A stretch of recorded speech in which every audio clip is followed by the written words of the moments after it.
একজন সাহাবী নবীজির সামনে এসে কাঁদতে কাঁদতে বললেন, হে আল্লাহর রাসূল, আমি কি ক্ষমা পাবো? অনেকেই হয়তো নিজেকেই এমন প্রশ্ন করেন, আমার এত পাপ, আল্লাহ কি আমায় মাফ করবেন? ঠিক এমন অবস্থায় ছিলেন একজন সাহাবী। তার হৃদয়ের ব্যথা এতটাই গভীর ছিল যে সে নিজে এসে কাঁদতে কাঁদতে রাসূলুল্লাহ সাল্লাল্লাহু আলাইহি ওয়াসাল্লামের কাছে তওবা করতে চায়। হিজরতের পর তিনি মদিনায় এসে বললেন, ইয়া রাসূলুল্লাহ, আমি আল্লাহর পথে তলোয়ার ধরতে চাই, কিন্তু আমার গুনাহ কি মাফ হবে?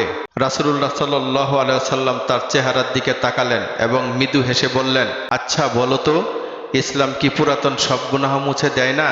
তখন সেই সাহাবী চোখে পানি নিয়ে কাঁদতে কাঁদতে বললেন, তাহলে আমি জান্নাতের আশায় লড়ব, মৃত্যুর আগ মুহূর্তেও। এর কিছুদিন পর সেই সাহাবী শহীদ হন। রাসূলুল্লাহ সাল্লাল্লাহু আলাইহি ওয়াসাল্লাম তাকে দেখে বললেন, তিনি এমন লোক যার জন্য জান্নাত অপেক্ষা করছে। সুবহানাল্লাহ। সহিহ মুসলিম, হাদিস নাম্বার 121। আমাদের শিক্ষণীয়, অতীতের ভুল দিয়ে নিজেকে নিরাশ করা যাবে না।